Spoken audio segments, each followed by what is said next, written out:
coming up next.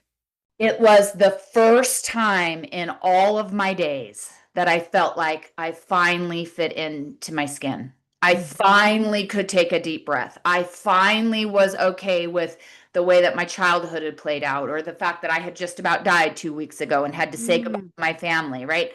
In that moment, it was all going to be okay. And I was addicted from that standpoint, from the emotional piece, long before I was addicted physically. In less than 2 weeks. I mean, let's name the Oh, time. yeah. In less than 2 weeks. Yeah. Probably at the onset, probably in 1 or 2 days. Absolutely. And the truth is, I talk to other families now about this idea of choice, right? And I can tell you that was the last moment of choice.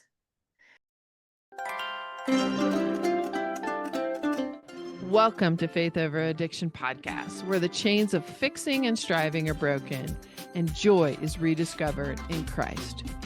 You are here because you know there's more for you, a life beyond addiction's chaos, rooted in God's peace and promises. This is the place where Christian women like you learn to release the weight of fixing and striving and instead lean into God's strength to create a home filled with love, grace, and hope. She is clothed with strength and dignity. Proverbs 31:25. That's you. You may not feel like it yet, but you are stronger than you know. And God has so much more for you than carrying someone else's addiction. Here, we'll uncover how to set healthy boundaries with love and a little humor. Find resilience and grace in the messy moments of life. Celebrate small victories and embrace joy like never before. Lean into God's promises for restoration and strength because He's not done with your story or your loved ones.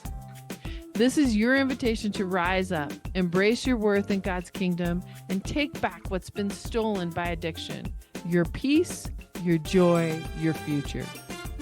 Your faith is the foundation and your boundaries are the bridge, and God's truth is your guide. I'm Tanya Gioia, your host and fellow traveler on this journey through the chaos of addiction. I'm here to cheer you on, equip you with tools that work, and share the truth that's changed my life. The joy of the Lord is your strength. Nehemiah 8:10. Together, we'll uncover how to create safe, loving space for healing, starting with your own heart and home. By setting boundaries, trusting God's plan, and embracing His truth, you can reclaim your joy, your peace, and your family's future.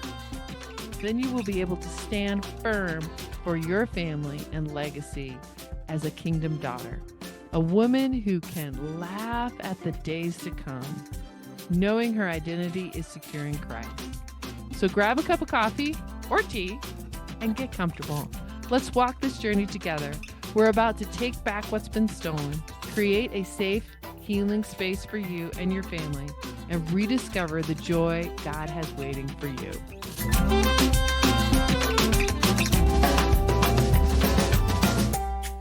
Well, welcome to Faith Over Addiction. I'm Tanya Gioia, and we are doing a podcast about women finding their identity in Christ. And part of that is dealing with either the loved one who's struggling with addiction, maybe your own addiction, or someone that you truly care about and you have been giving so much you've lost your identity. And Jennifer, I'm going to say this, you're a triple winner. I am. I am. So tell us a little bit about your story.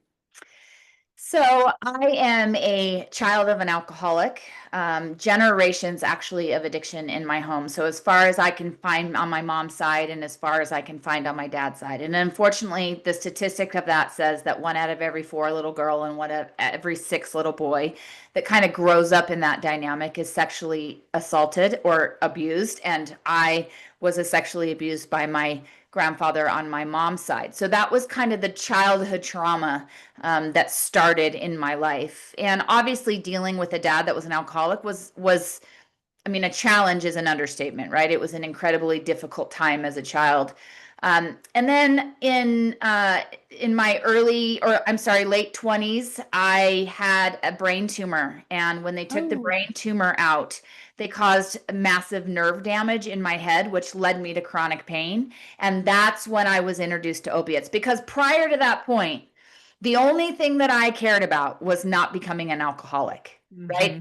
I didn't know who I was going to be when I grew up. I didn't know what kind of, if I was going to be a mom or if I was going to get married, but I could tell you that I was not going to be an alcoholic. Mm-hmm. Uh, but when I was introduced to opiates, and I tell people this story, I remember it. It was about 2 weeks after I had had surgery. I was laying in my bed and I was high, and I could hear my family out in the living room playing, and they were laughing and having a great time. And I said out loud, as though there were 10 other people in the room with me, "Where the heck has this been my whole life?" Ah. It was the first time in all of my days that I felt like I finally fit into my skin. I Mm-hmm. finally could take a deep breath. I finally was okay with the way that my childhood had played out, or the fact that I had just about died 2 weeks ago and had to say goodbye Mm. to my family, right? In that moment, it was all going to be okay.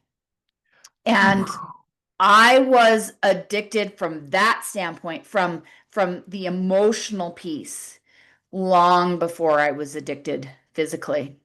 In less than 2 weeks. I mean, let's name the Oh time. yeah, In less than 2 weeks. yeah, Probably at the onset, probably in 1 or 2 days. absolutely. And the truth is, I talk to other families now about this idea of choice, right? And I can tell you that was the last moment of choice. Like after that moment, this wasn't about I'm choosing it or I'm not choosing it. It went 100% into survival, peace, right? It was the solution to everything that I had Mm-hmm. experienced. I think if I can tell anybody anything about addiction and the process of this, substance was not my problem. Substance was the solution to my problem. Amen.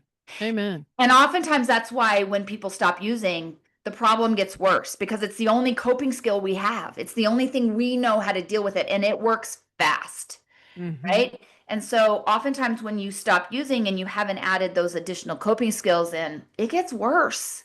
It gets harder. Let's pause for just a second. So, outline the real problem. You talked about it, but really outline it so people can hear it and the coping skills you developed to deal with it before the opioids came in. Yeah, I think that's an interesting question because I'm not sure I had good coping skills, right? Mm, I think, and let me tell you what the problem was. The problem was shame. The mm, problem was that I didn't think that I was lovable. The problem was that I had zero worth, that I saw zero value, right? That I mhm, took things that had happened to me in my life, relationships. I had a difficult relationship with my mom. My dad was an alcoholic, the abuse that I had suffered. I thought there was a common denominator to all of it. And the common denominator was me, mm, mhm, right? mhm. It's like, society tells me if it keeps happening, you might be the problem. You might need to hold a mirror up and look in the mirror, right? And I was like, well, I guess that's true. Like I'm the problem. In And all, it happens to so many children, yeah. often because there's not a adult with enough emotional intelligence to look at you and say, this was not your fault. Well, and that's what I know now, right? There's been a tremendous amount of healing in those relationships simply because I realized, specifically my mom, she was doing life. She is doing life for the first time, just like I am, right? And she suffered all of that same abuse that I had experienced in my childhood, as well as her dad being an alcoholic, who married then my dad, who was an alcoholic. And so I see now with a tremendous amount of grace that my mom was just doing the very best that she could. Mhm, And the same thing can be true, which is it wasn't what I needed as a child in that moment. mhm. She didn't have it to give. Yep. She Yep. didn't have it to give. Talk more about the shame spiral. You were desperate not to be Uh, an alcoholic. How is the shame spiral very similar? I mean, the critic inside of me, right? Which speaks to really amps up the shame, if you will, was the loudest person in the room, that critic. Um, And the shame spiral was, when you're abused sexually, the shame that comes from that just alone um, impacts every single day after, right? I was a changed human at the age of 3 simply because of what happened to me. Mm-hmm. I used to really mourn who I would have been had that not happened. But then you add again the erratic behavior of my dad. Like my dad was my person. He and I were a tremendous, we were a lot alike. And so he was the one guy on the earth that I knew loved me regardless of how loud I was or how emotional I was or how, what I was doing to fulfill the black sheep role in my family. Like I knew my dad loved me, but he was incredibly erratic. And as a small child with no life experience, that you turn that inward and you wish that you could do something that would change that behavior. And then my mom, just the lack of protection. And so all of these things just created this enormous dark place of shame. Mm-hmm. And what the substance did for me was it quieted the critic inside of me. Which you'd wanted for a long time. You just Oh, didn't my know. whole life. And I didn't, and you ask what my other coping skills were. I mean, the critic was so loud up until the moment. And I think that that's when I share about the moment of where the heck has this been my whole life. I think that that is why I felt that way. It was for the first time the critic took a seat and stopped talking. And I What did that really, you said, where's this been my whole life? But when the critic takes a seat, what did your body feel like? What did your soul feel like? my body felt like, when you do meditation and it's like, relax your toes, relax your calf muscle, and you relax Yeah. all of your muscles all the way up to the tippy top of your hair. That's what it felt like for the first time. Yeah. And my soul felt, I mean, the best way to describe it is my soul finally felt at peace. Mm-hmm. I felt like I had been literally streaming up a wild river rapids my whole life. And in that moment, it felt like I just stopped and I was going to be okay. I've learned Wow. feeling again from surrendering from addiction, kind of similarly, but that's what it felt like in that moment. Um, and I didn't become an addict because I wanted to ruin people's lives, or I wanted my children to grow up with trauma, or I was a jerk, Mm-hmm. right? I became an addict because I wanted peace. Mm. And what I've learned by having the honor of sharing space with so many other addicts is, I would say, nearly every single addict I've ever had the pleasure of sitting down and talking to has told me exactly the same thing. Yes. How would you frame that so the family can hear it? That that's the real drive. Well, I think the important part, oftentimes families don't want to hear that because they internalize it oh, well, then I did something wrong, or I didn't create an environment where my child, like, it's hard to admit your child has trauma because then you have to admit that maybe inadvertently and not in a malicious way, that something about the dynamic of your family participated in that trauma. Mm-hmm. Right? And so the work that I do with others is, how can I just take the shame out of that and understand that somebody can, I have a client who grew up in a beautiful family.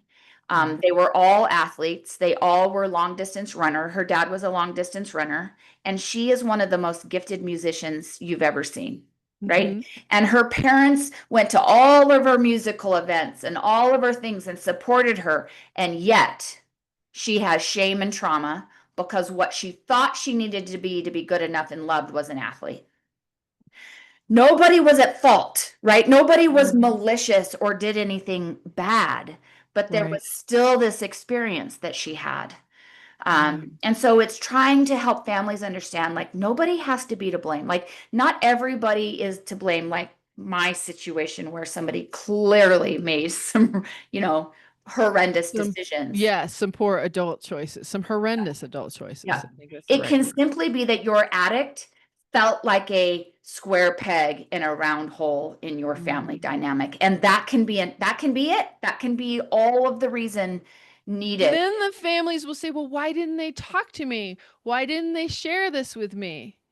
because How do we you, don't have the words, right? We don't have the ability to articulate that.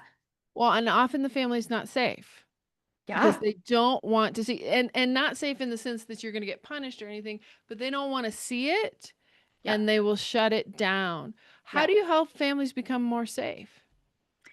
Well, I think if I can give you, I think in pictures. So if I can give you a little bit of a picture right now. So if you think about a family of origin on a dance floor and everybody waltzes. So in my family, there was five of us: my mom, my dad, my brother, and my sister, and myself. And on this dance floor, we waltzed. Right. That's just what we did as a family. I didn't know any different. Right. I knew that I didn't like it, but I thought that was a me problem. Right. Mhm. And when I got sober, I was able to reflect that I don't waltz. I don't like to waltz, and I'm not going to waltz anymore. I'm going to tango. That's the dance that I prefer. Right. I love the tango. I love So, it. so after I got sober, I got back on this dance floor and four people are waltzing and I'm tangoing. Can you imagine what that looked like on Mhm. the dance floor? Mhm. Mhm. Right? But there's power in numbers with this waltz. And so they're like, you need to get in line. Like, we want you to be sober, but we need you to waltz. Well, this is the thing. I'm either going to be high on your dance floor. If you're going to make me waltz, I'm going to be high. Or I'm going to get off this dance floor altogether and not be able to be on it with you. And the Right. solution that I tell families is, what if there was a third option? What if we realize that waltzing doesn't work for some, tango doesn't work for some, and we get off this dance floor altogether and we figure out a dance that we can do authentically together? Mhm. The struggle with that is, a lot of times as a society, we think the addict is the problem. Ooh, we'd like them. No, let's go a Yeah. little deeper. We'd like them to be the Yes. problem because Yes. the kids weren't right. The mortgage didn't get paid. Yeah. We lost this, we lost that, and we're going to dump all of it over here, not looking at the 360 saying, hey, wait a minute. I have a Yeah. piece in this too. Yes. Maybe I didn't cause it. I can't cure it. I can't control it, but I do contribute to it. Do I want to contribute positively or Yeah, negative? that's exactly. So am I contributing to the solution, or am I contributing to not only the problem, but the cycle of the problem? Um, Amen. and so that's the hard part when you're working with families, is to say, I know that it feels better to want to blame your addict, but if we really want peace, if Mm, we really want healing, if we really want what's best for myself and for my loved one and for all of the other people on this dance floor, can we for a moment consider that we got to all get off and learn a new dance? I will never forget, as long as I live, I was about 18 months sober, and my husband and I were having a conversation. And I said to him, so what part of my addiction do you take responsibility for? oh, And he looked at me like that might have been it. Like, we had survived a lot, right? right. We had survived 15 years of addiction. We had survived near death experiences. And I thought when I said that to him, that might just be it. And I wasn't suggesting that somehow he was to blame, that I was an addict, right?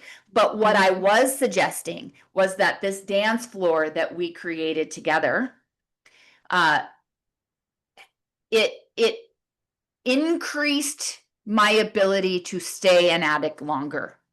Right. So Right. if my prescription came due at midnight on a Tuesday, my husband was at the pharmacy at 12:01. Because he knew what a crisis it was going to be if you didn't Yep. have it. So he was Yep. willing to do Yep. the Yep. enabling. Yep. And he made sure that I was mostly comfortable. He made sure the kids were taken care of. He made sure that I had as few consequences as possible. He loved me, right? Like, What was his fear, though? What was his fear if he did not? do that caretaking? Well, I think he thought I was going to die, right? Because I do have this chronic pain piece attached to the addiction. And so it's not just so cut and dry of she's just an addict, right? I did have legitimate pain, Mm, still have legitimate pain. He thought I was going to die. He thought the kids, I think that was the most important. I think he was trying to save his kids from as much pain and discomfort as possible. mm-hmm. He was trying, my house was crazy at that time. And I think he was trying to make his kids' life as normal as possible. And that meant that he eliminated as many crises as possible. Mm-hmm. And he was exhausted. Yeah. Oh. And I think I need to share the rest of the story, which is when my son was 17 years old, I found out that I was my son's drug dealer. So opening the cabinet and taking your stuff without you knowing. Yeah. So I knew that my son started struggling with some anxiety and depression. This is the thing about those of us that are addicts. Most of us feel very deeply, right? Which adds to our feelings of feeling like a square peg in a round hole in this world. Absolutely. And for him, that was for sure it. He started struggling with some anxiety and depression. And I knew I'd heard through the grapevine that maybe he was smoking pot to kind of medicate some of that. Again, I'm still in active use, right? But a day in October in 2016, realized it came to the surface that I was in fact my son's drug dealer. Oh, And my goodness, I wish that had been enough. I mean, I don't even know how to even, I wish that had been enough. I wish that I had walked into my bedroom and said, Jennifer, what are we doing here? Right? Like this has got to stop. But it wasn't. It wasn't enough. And it was the beginning of enough. mm-hmm. It was the beginning of me hitting my pain tolerance. Mm-hmm. But it wasn't the day that I hit my pain tolerance. And so navigating this thing as a mama has for sure, without question, been the most challenging part of it for me. When let's trace it generationally. Sometimes I look at folks and I think you didn't even have a chance. There wasn't the support there. So we've got grandfather to father to mom who didn't have the skills to handle it, to you as a mother, to a husband who is doing the best he knows how to do to protect everybody, which is what husbands need to be doing. Where did you step in? It wasn't enough to know that you were his drug dealer. Probably you just wanted to disappear at that point. Where did you step in and change the generation? Because you said your mom is living her best life now too. Yeah. Well, I think it's interesting you say you wanted to go away, and quite literally that was plan A, right? As a society, I certainly understand where people hit on suicide, but I can only tell you in that very moment, I felt like it was the most selfless thing that I could do, not only for my son, but for my daughter, who had suffered all of these years of this experience. For my husband, at that point, I had been married for 21 years, and it was like setting him free and allowing him to love again felt like the most selfless thing that I could do. And so for a couple months after that, I did attempt in different ways to sort of end my, well, not sort of, really end my life. Mm. And I make a joke about it, but when you've been raised in as much addiction as I have, we have great livers. And I couldn't get it. I couldn't overdose. I mean, I just kept waking up. So your Which liver just kept going, we'll it take care just of it. kept We'll saying, take care of it. We'll take care we of got it. generations of this thing. Yours is great, above average. Um, and so one day I decided that I needed to explore what I considered plan B. And so on May 27th, 2017, my son graduated from high school. And on May 28th, 2017, I checked myself into an inpatient facility. And Brave.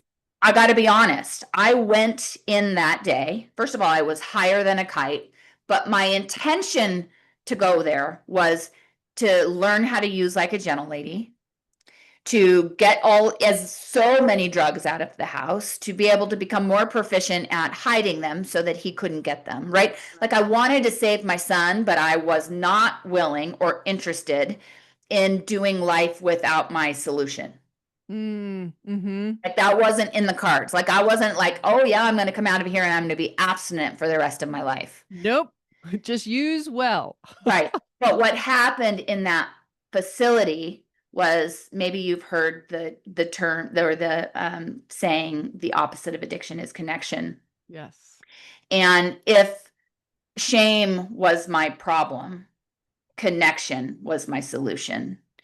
And I began connecting spiritually. So I had believed through all of my childhood and my life that God kind of decided, like everybody else, that I just wasn't worth fighting for, right? I Right. wasn't the one. Like he had other people that he needed to go take care of, and I kind of fell off the bottom of the totem pole. Right.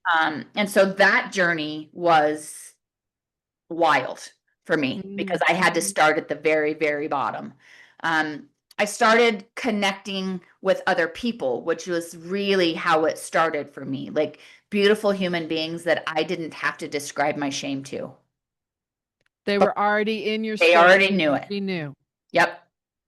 I didn't have to tell them that like I act outside of my core beliefs and core values when I'm using that. That's not who I am as a person, because that was true for them as well. And then additionally, that was the place that I started connecting with myself, and deciding what version of me I wanted to be as a grown woman. Yeah. And healing and protecting the little girl. Yeah. And so I went in trying to figure out how I was going to save my son. And I came out understanding that the way that I was going to save my son was by saving me. Say that again, because lots of people need to hear that it's Yeah. not about the other person with the family. No, It's not about the other person. no, How do I save me? no. And what were the ripples? Well, my son got sober in September 2020. So he used for another 3 years. And again, the most difficult time of my life. I'm trying to get sober. I am early sobriety, and I'm having to put boundaries and, put things in place that contribute to the solution rather than the continued cycle and problem, which really hard to do anyway, but super hard to do when you're coming out of an addiction. And I had so much regret and shame about what he had walked through in his life. I had shame about the fact that he had my biology, right? It's something that I had no control over, much less his childhood and how that had manifested in his life. Sure.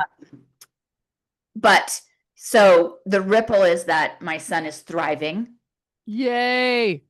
He has a 1-year-old little girl, just bought a house at the age of 26, doing fantastic. My daughter is thriving. My husband and we kept this thing together, and Wow. we are more emotionally connected, spiritually connected than we've ever been, but even before I became an addict. And it's hard, right? Yes. This Yes. thing is hard. It never is just like, oh, I've made it to the promised land and, we're through that. It's literally an everyday choice of what hard am I going to choose today? Am I going to choose the hard that moves me closer to my higher power and my peace and my serenity and the joy that I've been experiencing? Or am I going to choose the hard that's going to get me closer to a relapse or closer to finding the darkness again? And the truth is, by the grace of God, I have been able to maintain my sobriety without a relapse. But that's not suggesting that I'll be able to do that forever, or that my son won't relapse, or that we'll go through something tremendously difficult. But we've created tools within our family now, I think, to be able to deal with it on a way different level than we ever would have had my son and I not got sober. So let's go back a step. You have these opiates, you wake up and you're like, I have finally found peace. Through hard work, you found peace again. How does that peace compare to the opiate piece? I am not a martyr. If my life was not fantastic, I would be high. I'm not that girl, right? Yeah. I Yeah. just am not. And so the peace that I experience today is leaps and bounds more fulfilling, more authentic, more, I don't even know the word, just beautiful than any feeling that I ever had on opiates. Because I'm a huge quote girl. I love quotes. There's a quote by Joseph Campbell that says, "The cave you fear to enter holds the treasure you seek." Yeah. And I had a false treasure with opiates. And today I have the real thing. So that's really hard for a lot of family members to hear when they say, we've given you this and we've set you up with this and we do know how to do this. And you still choose, and I'll put that in quotes, you still choose to grab hold of this substance. How do you share with the family that this is a false treasure? Yeah. How do you help them see that so that they can implement the boundaries, the choices, the hard things that they need to do? Well, I think this is interesting because if you ask somebody, if you asked me, what treasure are you trying to find, right? This one I was using, I would say, well, worth and love and peace and value, right? But nothing that a family sets you up with necessarily is going to create that treasure. Mm. Nobody's going to buy you a hotel room for 5 days and you're going to experience worth. Mm-hmm. Nobody's going to make sure that you have food and all of the sudden you feel worthy. That is an inside internal job, right? And so when you think about, because substance was my solution, and because there were overwhelmingly more benefits than there were consequences, overwhelmingly more benefits than there were consequences. Things had to happen in my life for for those scales to start That's a tip. tip. Mhm. And the thing is, so if my pain tolerance is like an 8, and at 8 is when that really tips, right? When the consequences start, I'm at an 8. My mom's pain tolerance is probably at a 3. Mm. Right? I have a higher pain tolerance as an addict because number one, I'm using substance. Number two, I probably experienced some hard things and traumas that have created that higher pain tolerance. Um, there are some addicts that have really, really high pain tolerances. But if you consider it, so if let's say my son's was a 7 and mine was a 4.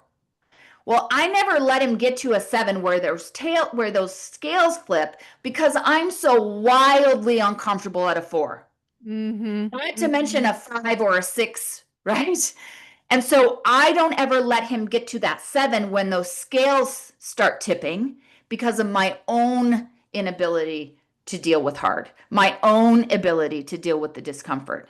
And it wasn't until I decided or learned that the most loving thing that I could do for my child and the most loving thing your listeners can do for their loved ones is to let them get to their pain tolerance. And I'm not a big like tough love girl. I don't think we should add things on to somebody's plate. I think that that can sometimes be shaming. That can sometimes be like a deterrent to actually getting sober. But what I am a proponent of is just let them have the natural consequences of their life. Consequences. Don't add something on, but don't take it off either. Right? How did you focus on that with your son? I mean, was he able to live with you? Could he be around the family? What were the, because obviously you functioned for a long time. For a long time. No, he wasn't able to live with me. And it wasn't because he was necessarily using, it was because there was a respect problem when he was in my home, right? So I set a boundary about how I was willing to be spoken to and Right. kind of what, and so when that boundary was broken was when he was invited to leave our house. And, you know, that's how, for me, that's what I'm talking about. I'm not adding on. I'm just saying, okay, here's the boundary. And the boundary is not punishment. The boundary is about protecting my own peace, Mm-hmm. Mm-hmm. right? I'm not trying to punish him. I'm just simply protecting my own peace. And so it's not a matter of I've got to decide right now what his life consequences are. I'm just going to choose little boundaries and he's going to experience consequences if he doesn't listen to my boundary. Mm-hmm. And it got to the point where, there were things being stolen from my home. I'm in early recovery. Certainly no substance is allowed in my home, right? Right. Absolutely. And so some of those boundaries, it just naturally happened where one day he ended up completely on his own. Yeah. Yeah. And without a lot of support from like no financial support, no, if when I refer to support, I'm talking about like emotional support, right? Mm-hmm. There wasn't a lot of trust and rapport, so it's pretty hard to be supportive in those areas when there's not a lot of trust and rapport. um, and like I said, he used for 3 more years after I got sober. What was it that brought you guys back together? I'm in my office. I used to work in a treatment facility, and my husband, I don't know, maybe you or your listeners have this thing that if somebody calls you twice, like if you don't answer We once, used to do call that you when back, there wasn't it's answer. like you answer the phone, right? And I was with a client in my office, and my husband called and then called again. And I picked up the phone, and he said, "You need to come home." And I was like, "Well, I can't. I'm with a client." He said, "Now," and hung up the phone. And I came home and walked in the door, and my son was sitting in the corner in kind of a rolled fetal position, if you will.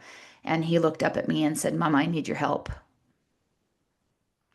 He And was ready. that was the day I had been waiting for, right? I had the resources to give him. I didn't do it for him. I said, "Here, these are the people that I think you could call," and got him into a treatment facility. And it hasn't, recovering is not linear. It's not even linear for me. And it doesn't, when I say that, it doesn't necessarily need to be relapse, but there are days, right, where I have to go back inside of my cave to find this treasure. Like, this isn't easy. This is life work. When you have a critic that is as loud as the critic inside of an addict, it is our life work to sit the critic down to be quiet.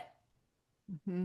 And there are days where that critic will be super loud, and there are days that I'm going to be able to make it more quiet. But and his journey hasn't been linear, but perfection isn't required.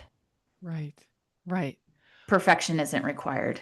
What is one thing you could share with a mama who is struggling right now that she could do today to either begin to quiet that critic or quiet, the shame, or what could she do today? I have two thoughts, and the first one is more like coping skill-ish, and the other one is more starting to get in touch with this dance floor that my family has created and how we get off of it. So the first one is with boundaries. Um, Boundaries are very black and white. I try to live in the gray these days, right? I try Yeah. not to be rigid and all of those things, but boundaries are very black and white and rigid. And let me tell you why that is. It's because if in my addict brain, if you tell me to be home at 12, but I don't get home till 12:05 and you're okay with that, and it's not worth a fight for you, then what you've just said to me is, you mean there's a chance that I can blow through this boundary. And before you know it, Repeatedly. I will Yeah. be coming home at 12:50 or 1:20, right? And that's why boundaries need to be super rigid, especially with addicts. We're very black and white thinkers when we're still using or early recovery, right? It's a skill for us to start thinking outside of the rigidity of the black and whiteness. So boundaries need to be very rigid. They also need to be 100% held to. So if something comes out of your mouth, you've got to hold to it, right? So if it's, "I swear, if I see you smoking another cigarette, I'm kicking you out of the house." But then they smoke another cigarette and you just don't have the heart to kick them out of your house. You just did more damage than good.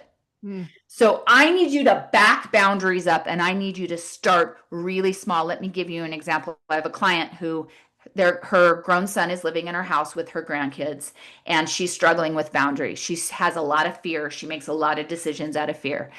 And so we backed it up to the boundary that she was willing to hold to is that if your socks are not untangled when I go do your laundry, I will not do your laundry. Yeah. And that's where she started. And she just needs to practice that until she's She got that just one needs down. to practice that until something comes up where she's like, yep, I can stick to that 100%. And then given some confidence, will go up to the next level of boundary that she needs to set. Boundaries need to be 100% held to. And so you got to start slow. Yes. Yes. The second thing that I want to say is if I'm talking to a mama today that has a child that is out of control in active addiction, I want you to start journaling Mm-hmm. today. Mm-hmm. And oftentimes our perfectionism takes over and we feel like our journaling needs to be publishable, and that is the opposite of what journaling is, right? There are some days that I journal. I do not want to be journaling. I don't understand why I have to do this every day, right? And Why am I that's, picking up the pen? yes, This I have sucks. nothing to say to you, right? Those are some days of journaling, but the goal is to get feelings and thoughts out of the subconscious Mm-hmm. into awareness and Mm-hmm. into real time. And I think if you're already a journaler and you're already feel comfortable with that, I would love for you to start writing about your fear, Yes. Yes. because I feel very strongly that faith and fear cannot coexist at the exact same time. Mm-hmm. And so if I am making decisions out of fear that my child's going to die, fear that they're going to go to jail, fear that they're going to be homeless. If I'm making decisions out of that fear, then they are not rooted in faith. And if that's true, then my higher power cannot be in charge, right? Like, so often as a mama, we feel like we are the higher power to our child. Absolutely.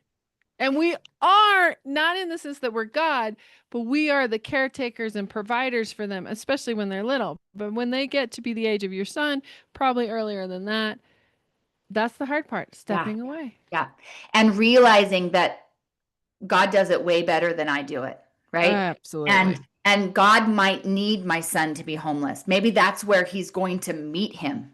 Mm-hmm. And because my pain tolerance is at a 4, and I get so and homelessness is up about a 6, I never let that happen, and I never let that connection between my son and his higher power happen because of my own fear.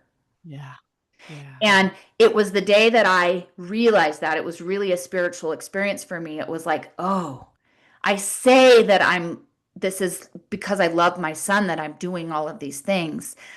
But what I felt like true love looked like was to get out of the way and let God do in his life what God needed to do. Take over. Jennifer, this has been marvelous. Tell us where folks can find you, the coaching that you do, who you're available for. I would love to. So my website is www.riseaddictionlc.com. And the services that I provide right now, I'm so excited about. So I'm helping people all over the country. A couple of things I do individual sessions, and I can do them with entire families or just individuals. I also do something that I'm just so passionate about, which is coaching calls. And I'm passionate about them because loved ones need community also. Yes. Right. Yes. I will never forget the day that my husband said, I'm so glad that you're going to group and you've met all of these new friends. What am I supposed to do? And Oh, it was that moment of, I want this connection too. This is isolating and shameful and all of the things for the loved ones, just like it is for the addict. And so it's really, really, really important for me to start creating community. Because not everybody, your neighbor might not understand this thing, right? And yeah. because it is so counterintuitive to what we have learned that love is or being a mom is sometimes, you really need people that are like-minded that understand where you're going through. And then the third service that I provide, which is pretty fun, is every 6 months or so, we do a wellness retreat. And people from all over the country gather and we get to be with each other physically and just do amazing, healing, wonderful things. So again, my website is www.riseaddictionlc. My name is Jennifer Chase, and you can connect with me on TikTok at Jen Chase, or you can just connect on my website and we can start emailing. Amazing, Jennifer. Just amazing. Thank you so much for being here. You're welcome. Thank you for your time. Thanks so much for tuning into the Faith Over Addiction podcast. Remember, nothing changes until something changes. Today is your day to step out in faith and make a difference.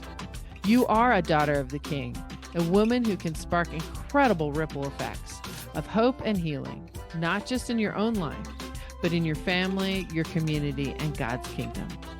If this episode encouraged you, bless someone else by sharing it. Send it to a friend who needs a little hope, or post it on Instagram and tag me. I'd love to hear what resonated most with you. And hey, if you're ready to reclaim your God-given identity and create a safe, loving space for yourself and those you care about, let's talk. Book a quick call with me today, and I'd love to hear your story and help you take the next step. Oh, and don't forget to head over to Apple Podcasts, search for Faith Over Addiction, and leave me a review. Your feedback not only makes my day, but helps other women find this podcast and step into freedom too. You are strong, you are loved, and the joy of the Lord is your strength. Nehemiah 8:10. Until next time, keep walking boldly into the life God has for you.